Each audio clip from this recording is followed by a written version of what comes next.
and Sheriff community Robert Luna members addressing the deaths of 3 execute deputies search in that warrants explosion. and pursue every possible lead in this ongoing investigation.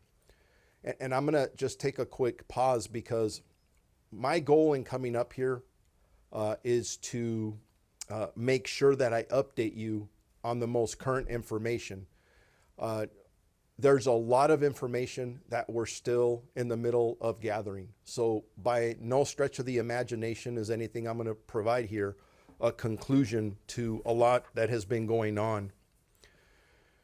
So at this time, we know that the day before Friday's explosion, Sheriff's Arson Explosive Detail detectives had responded to a request for assistance from the Santa Monica Police Department at a residential complex located in the 800 block of Bay Street in the city of Santa Monica. A resident had reported finding what appeared to be 2 hand grenade type devices inside a tenant storage unit in the building underground parking garage. Santa Monica Police Department officers responded, and the Sheriff's Arson Explosive Detail detectives arrived, did their investigation, at least their preliminary investigation, and x-rayed the devices and believed that they were both inert. The devices were nonetheless transported by the Arson Explosives Detail detectives to be destroyed and rendered safe. From the start of this investigation, our department reached out to the Los Angeles Police Department's bomb squad for their assistance, as you saw them arrive last Friday, and immediately summons the LA County Fire Department, which they were very helpful to us when they first arrived. The other thing that I made sure that occurred is that I called the Federal Bureau of Investigation, and I also called the ATF, the Bureau of Alcohol, Tobacco, and Firearms and Explosives, to assist us with this investigation. Additionally, the District Attorney's Office and the U.S. Attorney's Office have been extremely supportive of all of our investigative efforts. The ATF investigators assumed the lead on the post-blast investigation, and their national response team responded from the East Coast to assist us in trying to determine the origin and cause of this explosion.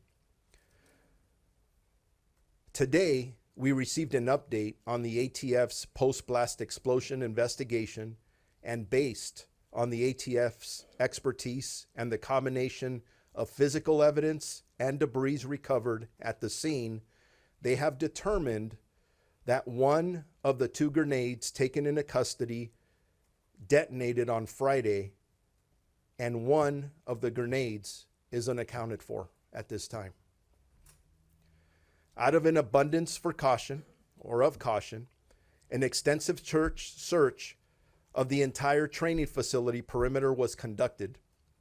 This included x-raying all Special Enforcement Bureau vehicles, a grid search from the blast site and surrounding areas, and a thorough inspection of evidence, lockers, the gym, office spaces, and surrounding shrubbery. You get the drift. We have looked at everything out there that we possibly could. Since Friday, we have restricted public access on the Sheriff's Road from Eastern Avenue to Rollins Drive using patrol deputies at stationary posts for 24/7. Therefore, nobody from the public has had access to this area that I just described. We conducted a thorough search to locate the second device, but we haven't found it yet. In addition to conducting the post-blast investigation, the ATF will be assuming full control into investigating the whereabouts of this other device that is missing. Sheriff's homicide detectives will continue their investigation into the deaths of our 3 hero detectives. Our entire department has been collectively working on supporting those who are grieving.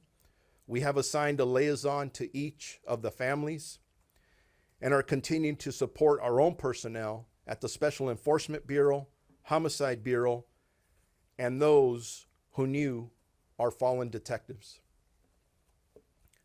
I have directed mandatory psychological visits for all involved personnel, including those of the Special Enforcement Bureau, our arson and explosive detail, and all those. When I say first responders, I'm not going to get into graphic details, but if you can imagine those first deputies, detectives, and other personnel that responded to the scene when this first happened, to see their coworkers in the condition that they found them. It was an absolute horrible sight. I've also called for an independent after-action review of the policies, practices, and equipment as it relates to our arson explosives detail. Since this tragic incident, all future explosive devices, inert or not, will be treated as if they are all live and will be disposed of accordingly. And I just want to, that's one change, but again, I know there's going to be a lot of very good questions. There are a lot of things. We're going to turn this upside down. We're going to look at everything we could. Why? Because we need to know what happened. We owe it to the families. And for God's sake, I never want this to happen again. Not only in our department, but there'll be lessons learned for other departments across the country and literally the world.